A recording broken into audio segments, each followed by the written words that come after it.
This Raw starts off with the whole recap of the whole last week's 5 fucking contenders for this number 1 contenders match at Extreme Rules.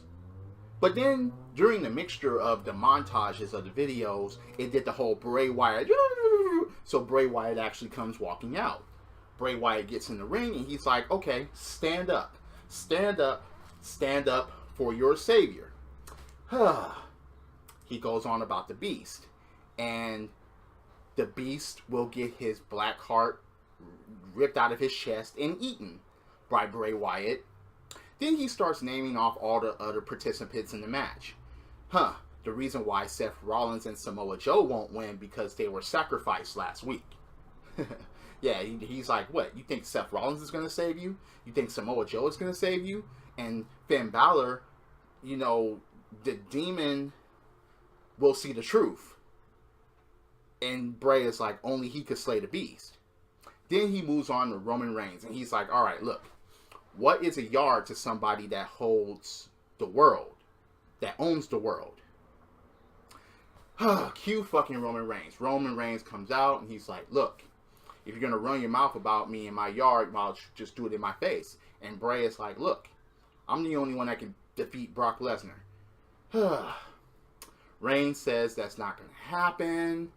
And, okay, Kurt Angle comes out and he's like, look, I like this. So he basically just makes the match between Bray Wyatt and Roman Reigns. And of course that match doesn't go through all that well because Samoa Joe comes out and interferes.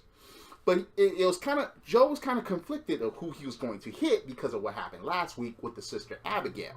But he ends up going after Roman Reigns. And then,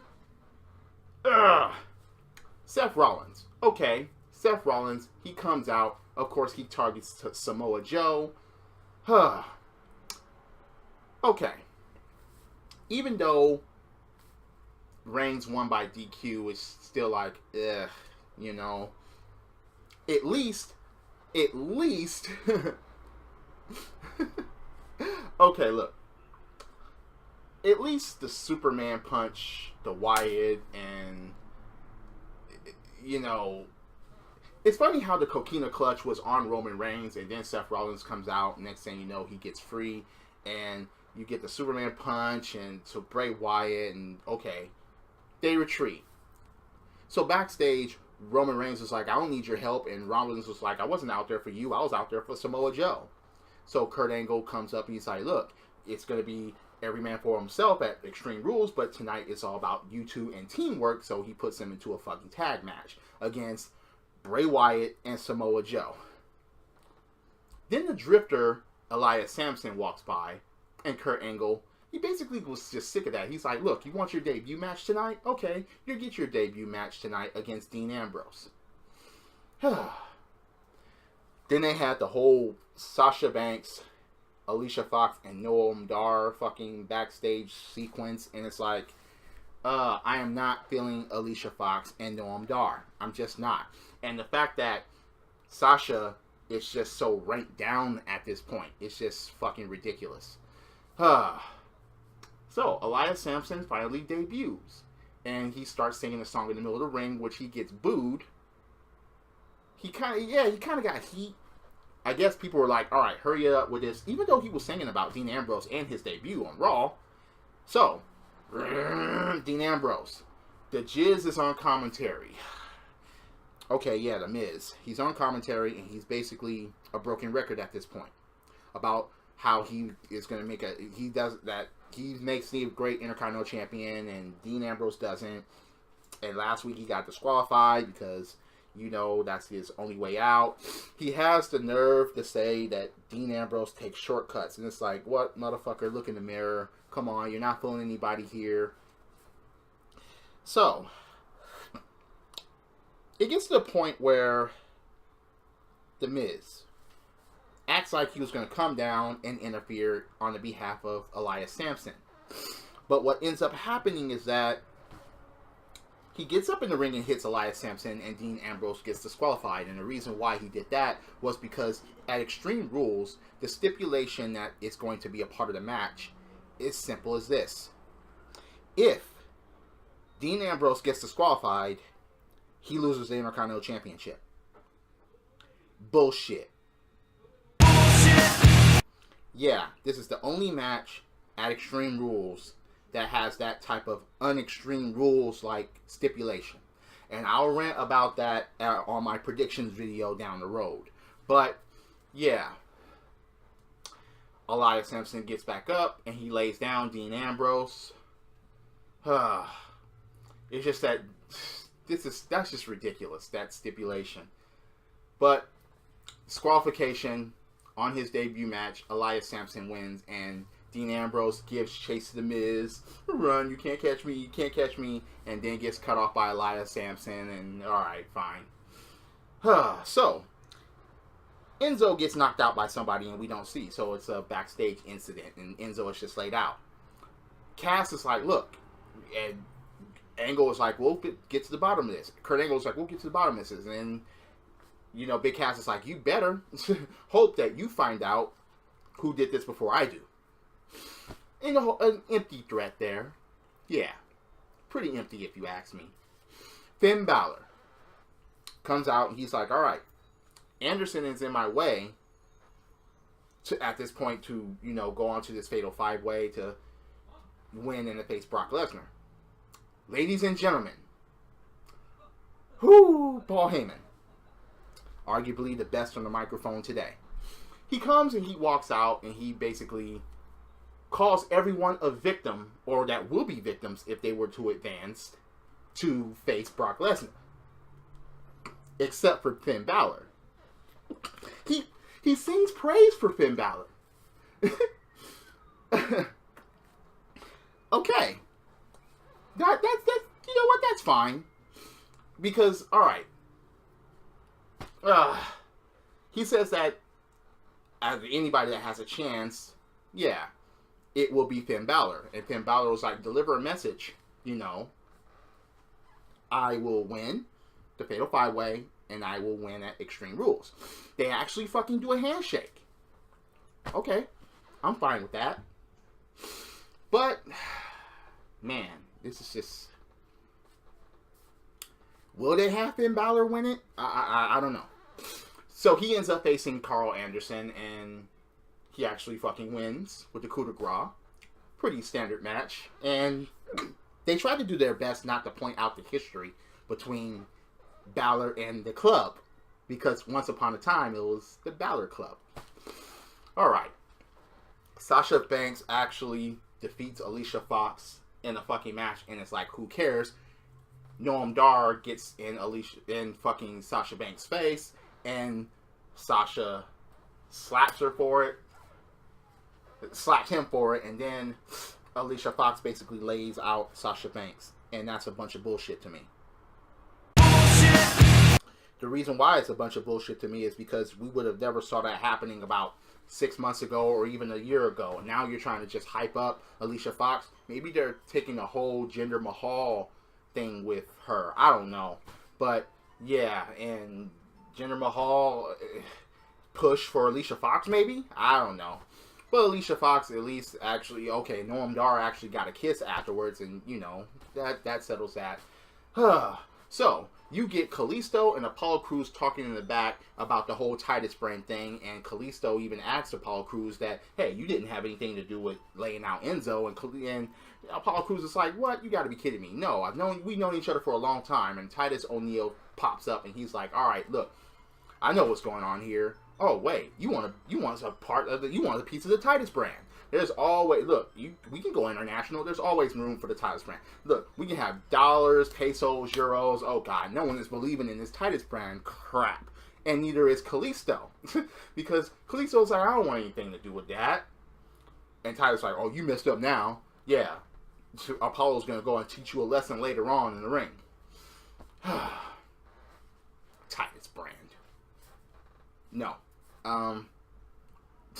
It'll be funny if Titus Brand gets a Jinder Mahal push. But look, Gold Dust. Gold promo. He's like, I'm back. The Golden Age. Okay. golden age as far as your career, because your career is kind of on its twilight years, and he said he's in control of his script now. It was kind of the vintage old Goldust type of promo with the Shattered Dreams and 14 Karat Productions, and I'm like, okay, will this be a push that Goldust actually needs in order to fucking get somewhere? It was kind of cool. I did kind of mark out a bit when I saw this promo because it kind of reverted to the Goldust of the old. So, Alexa Bliss, she says that she doesn't feel bad about last week, and okay, why the fuck would you? Why the fuck would she? She's a fucking heel. Oh, I did that, but I feel so bad for you. Oh, no. You be vicious. You be a heel. You run through the competition. Okay. And once again says that Bayley is not capable of getting extreme. Okay. And that's basically the question of the match at Extreme Rules on the kendo stick on the pole match. Can Bayley get extreme? Does she have it in her? Does she have the fuel? Does she have the killer instinct? Kalisto versus Apollo Crews. Wow. Kalisto actually fucking wins a match because as Titus O'Neil was cheerleading outside and barking instructions, the Salisto del Sol hits out of nowhere and Apollo Crews gets beat. And after the match, yeah, you get Apollo Crews getting scolded by fucking Titus O'Neil. Just either push or just delete at this point. Speaking of delete, Matt Hardy goes against Sheamus. And Matt Hardy almost went the route of the broken mat, but he didn't quite go there. So, the winner of this match gets to pick the stipulation of what their tag team title match will be at Extreme Rules.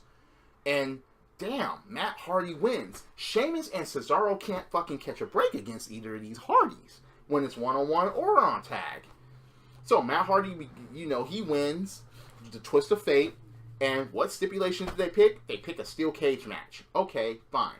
But Cesaro and Sheamus were looking like they were upset. And I'm like, why? This should be an advantage for you if it's a steel cage match. Yeah, run them Hardys across the cage and leave. Both of you have the power in order to do so. I mean, why the fuck are you acting so upset? Maybe it's to go with the thing, but anyway, I still didn't... that didn't quite compute with me. So, you have Austin Aries against Tony Nese. Neville was out there ringside. So I guess he's done with TJP. But anyway, Austin Aries ends up winning the match with a submission. Because at Extreme Rules, it's going to be a submission match between Austin Aries and Neville. But as Austin Aries, a double, was leaving, Tony Nese was just down and helpless. And Neville puts on his submission hold. So, okay, so they both have submissions in order to fucking deal with the opponent. Okay, that's fine. Alexa Bliss versus Mickie James.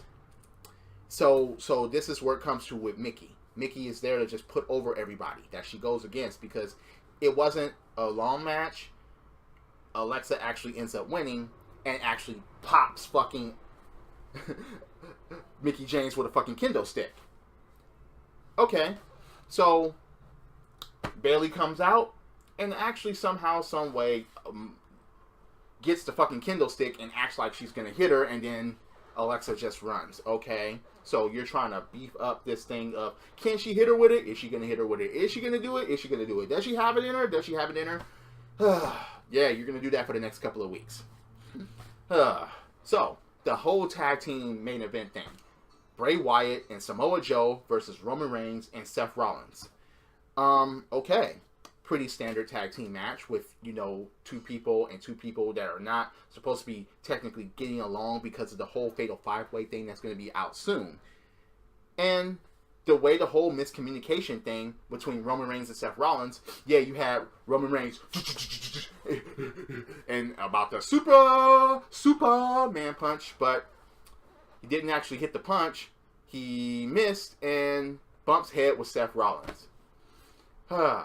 Roman Reigns actually gets knocked to the outside by Samoa Joe, and gets a Sister Abigail on the floor by Bray Wyatt, and then Coquina Clutch to Seth Rollins. Ding, ding, ding, ding. All right, fine. So the heels actually win the fucking match. Okay, fine. Finn Balor was basically backstage talking to Kurt Angle. It's like, look, left me out of action this week. But Kurt Angle, now he's like, look, I want a part of the action. Kurt Angle's like, okay, fine. But you're not just going to go against one, you're going to go against two. So it'll be a triple threat match next week between you, Bray Wyatt, and Samoa Joe. And then also next week, Roman Reigns versus Seth Rollins. Oh yeah, we already know who's going to be cheered in that fucking match. So that's the show, and it's like, I understand that they're trying to hype up everything for Extreme Rules, and everything, at least all the matches have something extreme to it, except for fucking one. But anyway, it's just, what did you think about the show? Do you agree, or do you, look, was the show good? Was Raw good? I mean, this is just hype. It's just, I don't know. It's not too much. There's not a lot. But then again, they still have another week. But this is WWE. This is Raw. They haven't tried to push anything relatively new. So, I don't know. Anyway, tell me what you think about the show. Hit that like button. Hit subscribe. I'm always up for a debate about wrestling. Drop kicks, bite slams, throw motherfuckers over top rope, both feet hitting the floor. Yes, I'm a wrestling fan. This is the theme. And I'll see you later. Credits.